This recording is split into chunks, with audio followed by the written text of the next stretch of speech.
ಮಾಡಿದ್ವಿ. ಎಷ್ಟು ಚಂದ ಅಲ್ವಾ ಮಹಾಶಿವರಾತ್ರಿ ಹಬ್ಬದ ದಿನ ಹುಟ್ಟು ಹಬ್ಬ ಬರೋದು ಅಂದ್ರೆ ಒಂದು ಕೇಳಿರ್ತೀವಿ, ಶಿವರಾತ್ರಿ ಇನ್ನೇನು ಮುಗೀತು, ಶಿವರಾತ್ರಿ ಮುಗಿತಿದ್ದಾಗೆ ಶಿವ ಶಿವ ಅಂತ ಶಕೆ ಶುರು ಆಗುತ್ತೆ ಅಂತ.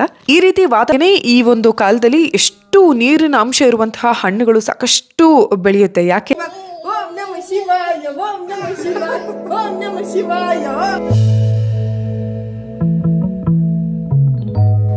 ಹಲೋ, ಎಲ್ರಿಗೂ ನಮಸ್ಕಾರ. ಎಲ್ಲರೂ ಹೇಗಿದ್ದೀರಾ? ಎಲ್ಲರೂ ಸೂಪರ್ ಆಗಿದ್ದೀರಾ ಅಂತ ಭಾವಿಸ್ತೀನಿ. ಇನ್ನೇನು ಚಳಿಗಾಲ ಮುಗಿದು ಬೇಸಿಗೆ ಆರಂಭವಾಗುವಂಥ ಸಮಯ. ಸಾಕಷ್ಟು ವಾತಾವರಣದಲ್ಲಿ ಬದಲಾವಣೆಗಳನ್ನು ನೋಡ್ತಾ ಇದ್ದೀವಿ. ಇಂಥ ಸಂದರ್ಭದಲ್ಲಿ ಸ್ಕಿನ್ನ ನರಿಷ್ಟ್ ಆಗಿಡ್ಸೋದಕ್ಕೆ ಖಂಡಿತವಾಗ್ಲೂ ಮಾಯ್ಶ್ಚರೈಸರ್ ಯೂಸ್ ಮಾಡಬೇಕು. ಆದರೆ ಕೆಮಿಕಲ್ ಮಾಯ್ಶ್ಚರೈಸರ್ ಯೂಸ್ ಮಾಡೋದಕ್ಕೆ ಸ್ವಲ್ಪ ಹಿಂದೇಟ್ ಹಾಕಿದ್ರೆ ನ್ಯಾಚುರಲ್ ಗುಡ್ನೆಸ್ ಹೊಂದಿರುವ ಮಮ ಅರ್ತ್ ರವರ ಬೀಟ್ರೂಟ್ ಲೈಟ್ ಮಾಯ್ಶ್ಚರೈಸಿಂಗ್ ಕ್ರೀಮ್ ಒಂದು super option. Winter dry skin ಪ್ರಾಬ್ಲಮ್ಸ್ನ ಎಫೆಕ್ಟಿವ್ ಆಗಿ ಸಾಲ್ವ್ ಮಾಡೋದಲ್ಲದೆ long lasting moisture and healthy ಸ್ಕಿನ್ನ ಕೊಡುತ್ತೆ. ಟೆಕ್ಸ್ಚರ್ ಕೂಡ ಸಖತ್ ಲೈಟ್ ವೇಟ್ ಆಗಿದೆ, ನಾನ್ ಗ್ರೀಸಿ ಆಗಿದೆ. ಇನ್ನು ಇದರಲ್ಲಿರುವ ಹೈಲೋರಾನಿಕ್ ಆಸಿಡ್ ಸ್ಕಿನ್ನ ಹೈಡ್ರೇಟೆಡ್ ಆಗಿಡ್ಸುತ್ತೆ, ಸಾಫ್ಟ್ ಆಗಿಡ್ಸುತ್ತೆ. ಹಾಗೆ ನಮ್ಮ ಫೇಸ್ಗೆ, ಹ್ಯಾಂಡ್ಸ್ಗೆ, ಲೆಗ್ಸ್ಗೆ ಅಪ್ಲೈ ಮಾಡಬೇಕಾದ್ರೂ ಕೂಡ ತುಂಬಾನೇ ಈಸಿಯಾಗಿ ಸ್ಕಿನ್ಗೆ ಅಬ್ಸಾರ್ಬ್ ಆಗುತ್ತೆ. ಯೂಶಲಿ ಮಾಯ್ಶ್ಚರೈಸರ್ ಅಪ್ಲೈ ಮಾಡಿದಾಗ ಮೊಬೈಲ್ ಸ್ಕ್ರೀನ್ಗೆ, ಗ್ಲಾಸ್ ಡೋರ್ಗೆ ಈ ರೀತಿ ಫಿಂಗರ್ ಪ್ರಿಂಟ್ಸ್ ಬರೋದು ಸಹಜ. ಬಟ್ ಈ ಮಾಯ್ಶ್ಚರೈಸರ್ ಸ್ಟ್ಯಾಂಡ್ಸ್ ಡಿಫ್ರೆಂಟ್. ಇನ್ನು ಮಮರ್ತ್ ರವರ vitamin C glow light moisturising cream with the goodness of vitamin C and turmeric ಕೂಡ ಲಭ್ಯ ಇರುತ್ತೆ. ಇನ್ನು ಮಮರ್ತ್ ಪ್ರಾಡಕ್ಟ್ಸ್ ನ ಬೆಸ್ಟ್ ಪಾರ್ಟ್ ಅಂದ್ರೆ ನಮ್ಮ ಫೀಡ್ಬ್ಯಾಕ್ ನ ಆಧರಿಸಿ ಅವರ ಪ್ರಾಡಕ್ಟ್ಸ್ ಗಳಲ್ಲಿ ಸಾಕಷ್ಟು ಇನ್ನೋವೇಷನ್ಸ್ ನಡೆಸ್ತಾನೆ ಇರ್ತಾರೆ. ಇನ್ನು ಈ ಪ್ರಾಡಕ್ಟ್ಸ್ ನ ನೀವು ಮಮರ್ತ್ ರವರ ವೆಬ್ಸೈಟ್ ಅಂಡ್ ಅಪ್ಲಿಕೇಶನ್ ನಲ್ಲಿ ನನ್ನ ಕೂಪನ್ ಕೋಡ್ ಬಳಸಿ 20% ಆಫ್ ಪಡಿಬಹುದು. Amazon, Flipkart, Nykaa, purple and ನಿಮ್ಮ ಹತ್ತಿರದ ಸ್ಟೋರ್ಸ್ ಅಲ್ಲೂ ಕೂಡ ಪ್ರಾಡಕ್ಟ್ಸ್ ಲಭ್ಯ ಇರುತ್ತೆ. Hello again. ಎಲ್ಲರೂ ಶಿವರಾತ್ರಿನ ಹೇಗೆ ಆಚರಣೆ ಮಾಡಿದ್ರಿ? ಮತ್ತೊಮ್ಮೆ ಎಲ್ರಿಗೂ ಕೂಡ ಮಹಾಶಿವರಾತ್ರಿ ಹಬ್ಬದ ಶುಭಾಶಯಗಳು. ಯಾರೆಲ್ಲ ಜಾಗರಣೆ ಮಾಡಿದ್ರಿ, ಯಾರೆಲ್ಲ ಉಪವಾಸ ಮಾಡಿದ್ರಿ, ಹೇಗೆಲ್ಲ ಸೆಲೆಬ್ರೇಟ್ ಮಾಡಿದ್ರಿ ದಯವಿಟ್ಟು ಕಾಮೆಂಟ್ ಸೆಕ್ಷನಲ್ಲಿ ತಿಳಿಸಿ. ಇನ್ನು ನಾನು ಹೇಗೆ ಸೆಲೆಬ್ರೇಟ್ ಮಾಡಿದೆ ಅಂದರೆ, ಆ್ಯಕ್ಚುಲಿ ಲಾಸ್ಟ್ ಇಯರ್ ನಾನು ಕ್ಯಾರಿಂಗ್ ಇದೆ, ನೇಸರ ಹೋಟೆಲಿದ್ರು. ಆದರೆ ಲಾಸ್ಟ್ ಇಯರ್ ನಾನು, ಯಶು, ಅತ್ತೆ ಮಾವ ಎಲ್ಲ ಈ ಸದ್ಗುರು ಅವರ ಕಡೆಯಿಂದ ಅಂದರೆ ಈಶಾ ಫೌಂಡೇಶನ್ ಅವರು ಅದ್ಭುತವಾಗಿ ಮಹಾಶಿವರಾತ್ರಿನ ಸೆಲೆಬ್ರೇಟ್ ಮಾಡ್ತಾರೆ. ಸೊ ಅಲ್ಲಿದ್ವಿ ನಾವು. ಇನ್ನು ಈ ವರ್ಷ ಇನ್ನು ನನ್ನ ಬಾಲ್ಯದ ದಿನಗಳ ಬಗ್ಗೆ ಹೇಳಬೇಕಂದ್ರೆ, ಅಪ್ಪಾಜಿ ಯಾವುದಾದ್ರೂ ಒಂದು ದೇವಸ್ಥಾನಕ್ಕೆ ಕರ್ಕೊಂಡು ಹೋಗಿರೋರು ಭಜನೆ ಗಿಜನೆಲ್ಲ ಸಕ್ಕದಾಗಿ ಮಾಡ್ತಾಯಿದ್ವಿ. ಇನ್ನು ಈ ವರ್ಷನೇ ಆ್ಯಕ್ಚುಲಿ ಕಾರಣ ಹೇಳಲ್ಲ, ಬಟ್ ಅಷ್ಟೊಂದಂದರೆ ಉಪವಾಸ ಮಾಡೋದಕ್ಕಾಗಲಿಲ್ಲ, ಜಾಗರಣೆ ಮಾಡೋದಕ್ಕಾಗಲಿಲ್ಲ. ನನಗೆ ಸಖತ್ ಹೊಟ್ಟೆ ಹಸಿವು ಶುರು ಆಗೋಯ್ತು. ಅಂದರೆ ಮೇ ಬಿ ನೇಸರ ಹಾಲು ಕುಡಿತಾ ಇರೋದ್ರಿಂದ ಐ ಡೋಂಟ್ ನೋ, ಸಖತ್ ಸುಸ್ತು ಅನ್ನಿಸ್ತಾ ಇತ್ತು. ಕಾರಣ ಹೇಳ್ಬಾರ್ದು ಅಂದ್ಕೊಂಡಿದ್ದೀನಿ, but okay, let it be. But ಮುಂದಿನ ವರ್ಷ ಖಂಡಿತವಾಗ್ಲೂ ಈ ತಪ್ಪನ್ನು ಮಾಡೋದಿಲ್ಲ. ನೀಟಾಗಿ ಶಿವರಾತ್ರಿ ಹಬ್ಬನ ಸೆಲೆಬ್ರೇಟ್ ಮಾಡ್ತೀನಿ. ಆದರೆ ಪೂಜೆ ಗೀಜೆ ಎಲ್ಲ ಚೆನ್ನಾಗಾಯಿತು. ಅಂದರೆ ಸಡನ್ನಾಗಿ ಸರ್ಪ್ರೈಸಿಂಗ್ಲಿ ಯಶು ಇಲ್ಲಿಗೆ ಬಂದುಬಿಟ್ರು. ಸೊ ಅಮ್ಮನ ಮನೆಯಲ್ಲಿ after a very long time ನಾನು ಶಿವರಾತ್ರಿ ಹಬ್ಬನ ಸೆಲೆಬ್ರೇಟ್ ಮಾಡಿದ್ದು.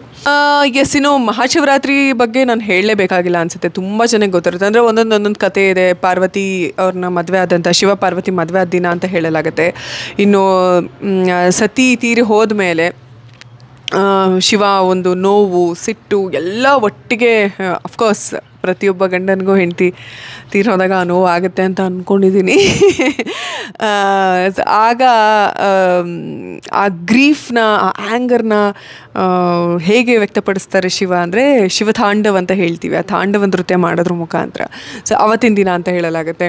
ಇನ್ನು ಸಮುದ್ರ ಮಂಥನದ ಕತೆ ಎಲ್ರಿಗೂ ಗೊತ್ತಿರುತ್ತೆ. ಶಿವ ವಿಷನ ಕುಡಿದಾಗ ಏನು, ಪಾರ್ವತಿ ಗಂಟ್ಲನ್ನು ಈ ಥರ ಒತ್ತಿ ಆ ವಿಷ ಹೊಟ್ಟೆಗೆ ಹೋಗದಂತೆ ತಡಿತಾರೆ. ಸೊ ಹಾಗಾಗಿ ಇಲ್ಲಿ ಬ್ಲೂ ಆಗಿರುತ್ತೆ ಶಿವನಿಗೆ, ನೀಲಕಂಠ ಅಂತ ಹೆಸರು ಬಂದಿರೋದು ಎಲ್ರಿಗೂ ಗೊತ್ತಿರೋವಂಥ ವಿಷಯ. ಸೊ ಅವತ್ತಿನ ದಿನ ಅಂತ ಕೂಡ ಹೇಳಲಾಗುತ್ತೆ. ಇನ್ನು ಜನರಲ್ ಆಗಿ ಸೈಂಟಿಫಿಕ್ ಆಗಿ ನಾವು ತೊಗೋಬೇಕಂದ್ರೆ, ಈ ಅಮಾವಾಸ್ಯೆ ಮತ್ತು ಹುಣ್ಣಿಮೆ ದಿನ ಸ್ಪೆಷಲ್ ಆದ ಏನೋ ಒಂಥರ ರೇಸ್ಗಳು ಪಾಸ್ ಆಗ್ತವೆ ಅಂತ ಹೇಳ್ತಾರೆ. ಅಂದರೆ ನಾವು ಯಾವುದೋ ಒಬ್ಬ ವ್ಯಕ್ತಿನ ಮೀಟ್ ಆದಾಗ, ಯಾವುದೊಂದು ಜಾಗಕ್ಕೆ ಹೋದಾಗ, ಯಾವುದೊಂದು ಮನೆಗೆ ಹೋದಾಗ ನಮ್ಗೆ ತುಂಬ ಜನ ನಾವು ಮಾತಾಡ್ತೀವಲ್ವ, ಲೈಕ್ ಇದು ಏನೋ ಒಂಥರ ಪಾಸಿಟಿವ್ ವೈಬ್ಸ್, ಏನೋ ಒಂಥರ ತುಂಬ ಬ್ಯೂಟಿಫುಲ್ ಆದಂಥ ಪಾಸಿಟಿವ್ ಎನರ್ಜಿ ಇದೆ ಇಲ್ಲಿ ಅಂತೆಲ್ಲ.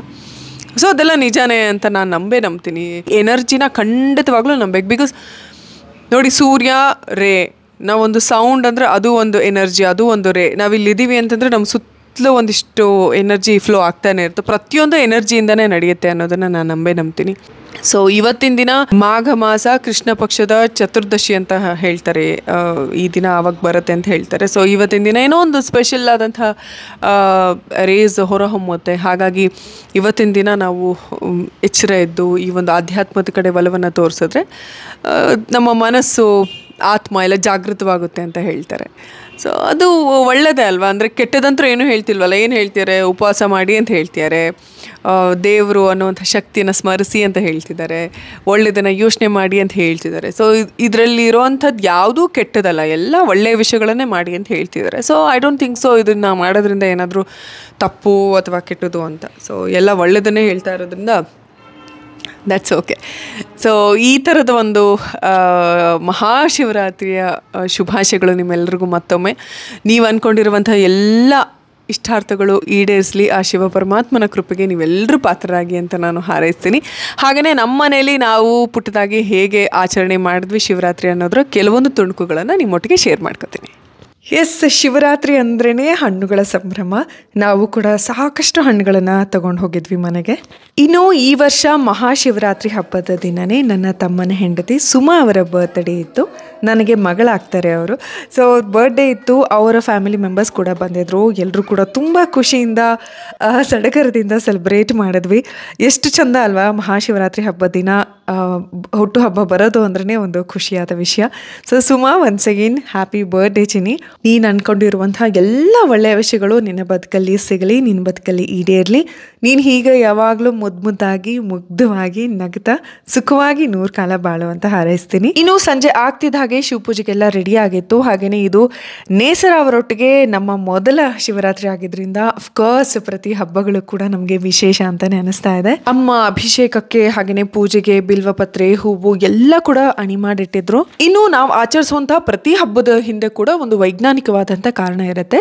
ಸೊ ಹಾಗಾಗಿ ನಾನು ಮಹಾಶಿವರಾತ್ರಿ ಹಿಂದಿರುವಂತಹ ವೈಜ್ಞಾನಿಕ ಕಾರಣನ ಹೊರಟಾಗ ನನಗೆ ಕೆಲವೊಂದು ವಿಷಯಗಳು ಸಿಕ್ತು. ನಾನು ಬೇರೆ ಬೇರೆ ಸೋರ್ಸ್ಗಳಿಂದ ತಿಳ್ಕೊಂಡಿರುವಂಥದ್ದನ್ನ ಹೇಳ್ತೀನಿ. ಇದರಲ್ಲಿ ಎಷ್ಟು ಸರಿ ತಪ್ಪು ಅನ್ನೋದರ ತರ್ಕಕ್ಕೆ ನಾನು ಹೋಗೋದಿಲ್ಲ. ನಮ್ಮೆಲ್ರಿಗೂ ಗೊತ್ತಿರುವಂಥ ವಿಷಯ ಏನಂದರೆ, ಸೂರ್ಯ ಮತ್ತು ಚಂದ್ರರ ಚಲನೆಯಿಂದಾಗುವಂಥ ಎಲ್ಲ ಬದಲಾವಣೆಗಳಿಗೆ ಹಾಗೂ ಕಾಲದ ವ್ಯತ್ಯಾಸಗಳಿಗೆ ನಮ್ಮ ದೇಹ ಕೂಡ ಬದಲಾಗ್ತಾ ಹೋಗುತ್ತೆ. ಅದಕ್ಕೆ ತಕ್ಕಂತೆ ಹೊಂದ್ಕೊಳ್ಬೇಕಾಗತ್ತೆ. ಸೊ ನಾನು ಮುಂಚೆ ಹೇಳ್ದಾಗೆ ಇದು ಮಾಘ ಮಾಸದ ಕೃಷ್ಣ ಪಕ್ಷ. ಸೊ ಈ ಸಂದರ್ಭದಲ್ಲಿ ಏನಾಗುತ್ತೆ, ಋತುವಿನಲ್ಲಿ ನಿಧಾನವಾಗಿ ಬದಲಾವಣೆ ಶುರುವಾಗುತ್ತೆ. ಅಂದರೆ ಚಳಿಗಾಲ ಮುಗಿದು ಬೇಸಿಗೆ ಇನ್ನೇನು ಆರಂಭ ಆಗುತ್ತೆ. ಅದಕ್ಕೆ ನಾವು ಸುಮಾರು ಸಲ ಹಳ್ಳಿ ಕಡೆ ಈ ಪದನ ಕೇಳಿರ್ತೀವಿ, ಶಿವರಾತ್ರಿ ಇನ್ನೇನು ಮುಗಿತು, ಶಿವರಾತ್ರಿ ಮುಗಿತಿದ್ದಾಗೆ ಶಿವ ಅಂತ ಶಕೆ ಶುರು ಆಗುತ್ತೆ ಅಂತ.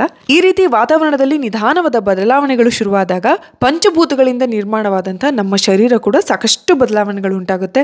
ಹಲವಾರು ತೊಂದರೆಗಳು, ಅಂದರೆ ಇವಾಗ ಕಾಯಿಲೆ ಕಸಾಲೆಗಳು ತುಂಬ ಅಂತಾರಲ್ಲ ಬೇಸಿಗೆ ಆದ ತಕ್ಷಣ, ಇದೆಲ್ಲ ಶುರುವಾಗುತ್ತೆ. ಸೊ ಹೀಗಾಗಿ ಇದರಿಂದ ನೈಸರ್ಗಿಕವಾಗಿ ನಮ್ಮನ್ನು ನಾವು ಕಾಪಾಡ್ಕೊಳ್ಳೋದಕ್ಕೆ ನಮ್ಮ ಹಿಂದಿನವರು, ನಮ್ಮ ಹಿರಿಯರು ಕೆಲವೊಂದು ಆಚರಣೆಗಳನ್ನು ಜಾರಿಗೆ ತರ್ತಾರೆ. ಅದರಲ್ಲೂ ಈ ಬಿಲ್ವಪತ್ರದ ವಾಸನೆಯಿಂದ, ಬಿಲ್ವಪತ್ರದ ಬಳಕೆಯಿಂದ ಸಾಕಷ್ಟು ಉಸಿರಾಟದ ತೊಂದರೆಗಳು ನಿವಾರಣೆ ಆಗುತ್ತೆ ಅಂತ ಹೇಳಲಾಗುತ್ತೆ. ಹಾಗೆಯೇ ನಾವೆಲ್ಲ ನೋಡಿದ ಹಾಗೆ ನೈಸರ್ಗಿಕವಾಗಿಯೇ ಈ ಒಂದು ಕಾಲದಲ್ಲಿ ಎಷ್ಟು ನೀರಿನ ಅಂಶ ಇರುವಂತಹ ಹಣ್ಣುಗಳು ಸಾಕಷ್ಟು ಬೆಳೆಯುತ್ತೆ. ಯಾಕೆಂದರೆ ನಮಗೆ ಅವಶ್ಯಕತೆ ತಕ್ಕಂತೆ ಪ್ರಕೃತಿಯೇ ಒಂದು ನಮಗೆ ಕೊಡುವಂತಹ ಕೊಡುಗೆ ಇವೆಲ್ಲ. ಹಾಗಾಗಿ ಇಂಥ ಸಂದರ್ಭದಲ್ಲಿ ಹಣ್ಣು ಹಂಪಲುಗಳು ಅದನ್ನೆಲ್ಲ ಹೆಚ್ಚೆಚ್ಚು ಸೇವಿಸೋದು ನಮ್ಮ ಆರೋಗ್ಯಕ್ಕೆ ಒಳ್ಳೆಯದು ಅನ್ನುವಂಥದ್ದು. ಇನ್ನು ನಾವು ಪೂಜಿಸುವಂತಹ ಶಿವಲಿಂಗಗಳು ಶಕ್ತಿಯನ್ನು ಹೊರಸೂಸುವಂತಹ ಕೇಂದ್ರಗಳು ಅಂತ ನಮಗೆ ಗೊತ್ತು. ಇಂತಹ ಸಂದರ್ಭದಲ್ಲಿ ಅವುಗಳನ್ನು ಅಭಿಷೇಕ ಮಾಡೋದ್ರಿಂದ ಕೂಡ ವಿಶೇಷವಾದಂತಹ ಎನರ್ಜಿ ಹೊರಹೊಮ್ಮುತ್ತೆ. ಇದರಿಂದ ನಮ್ಮ ಮಾನಸಿಕ ದೈಹಿಕ ಆರೋಗ್ಯ ಬಲವಾಗುತ್ತೆ ಅನ್ನುವಂತಹ ಕೆಲವೊಂದು ಸುಂದರವಾದ ಮಾಹಿತಿಗಳನ್ನು ನಾನು ಪಡ್ಕೊಂಡೆ. ಓಂ ನಮಃ ಶಿವಾಯ, ಓಂ ನಮಃ ಶಿವಾಯ, ಓಂ ನಮಃ ಶಿವಾಯ, ಓಂ ನಮಃ ಶಿವಾಯ, ಓಂ ನಮಃ ಶಿವಾಯ, ಓಂ ನಮಃ ಶಿವಾಯ, ಓಂ ನಮಃ ಶಿವಾಯ, ಓಂ ನಮಃ ಶಿವಾಯ, ಓಂ ನಮಃ ಶಿವಾಯ, ಓಂ ನಮಃ ಶಿವಾಯ. ಇದಾಗಿತ್ತು ನಮ್ಮನೆಯ ಮಹಾಶಿವರಾತ್ರಿ. ನಿಮ್ಮೆಲ್ರಿಗೂ ಕೂಡ ಆ ಶಿವನ ಕೃಪೆ ಇರಲಿ, ಒಳ್ಳೇದಾಗಲಿ ಅಂತ ಹಾರೈಸ್ತಾ ನೆಕ್ಸ್ಟ್ ಬ್ಲಾಗಲ್ಲಿ ಆದಷ್ಟು ಬೇಗ ಸಿಗ್ತೀನಿ. ಟೇಕ್ ಕೇರ್, ಬಾಯ್.